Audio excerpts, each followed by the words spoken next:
தீவினைகளை அகற்றும் வனபத்ர காளியம்மன். செய்வினை, பில்லி, சூனியம் ஆகியவற்றால் பாதிக்கப்பட்டவர்கள் இந்த கோவிலுக்கு ஒருமுறை வந்து அம்மனை மனமுருக வேண்டிக் கொண்டால் அத்தகைய கோளாறுகளும் நீங்குவதாக ஐதீகம். இக்கோவில் எங்கு இருக்கு என்று பார்த்தால், மேற்கு தொடர்ச்சி அடிவாரத்தில் பவானி ஆற்றங்கரையில் காடுகள் நிறைந்த பகுதியில் தனக்கென தனி சாம்ராஜ்யத்தை ஏற்படுத்தி தன்னை நாடி வரும் பக்தர்களின் குறைகளை தீர்த்து வருகிறாள் தேக்கம்பட்டி வனபத்ர காளியம்மன்.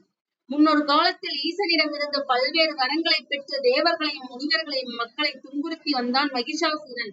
இவனை அழிப்பதற்காக அம்பாள் சிவபெருமானை நினைத்து தியானம் செய்து பூஜித்தாள். பின்னர் அந்த அசுரனை அழித்தாள். பார்வதி தேவி சிவபெருமானை நினைத்து தியானம் செய்த இடத்தில் அமைந்திருக்கிறது பத்ரகாளியம்மன் கோவில். வனப்பகுதிக்குள் இருப்பதால் வனபத்ரகாளியம்மன் என்ற பெயர். இந்த ஆலயம் மாரவல்லி சூரவல்லி கதையோடும் தொடர்புடையதாக இங்குள்ள அம்மன் சுயம்பு மூர்த்தியாக அருள் பாலிக்கிறார். இது தவிர அம்மனிடம் குழந்தை வரம் வேண்டி வணங்கி துரத்தி மரத்தில் கல்லை கட்டிவிட்டு வழிபட்டால் தங்கள் பிரார்த்தனை நிறைவேறுகிறது. செய்வினை, பில்லி சூனியம் ஆகியவற்றால் பாதிக்கப்பட்டவர்கள் இந்த கோயிலுக்கு ஒருமுறை வந்து அம்மனை மனமுருக வேண்டிக் கொண்டால் எத்தகைய கோளாறும் நீங்குகிறது என்பது ஐதீகம். நம்ம தமிழ் கடவுள் சேனலை சப்ஸ்கிரைப் பண்ணுங்க. நன்றி.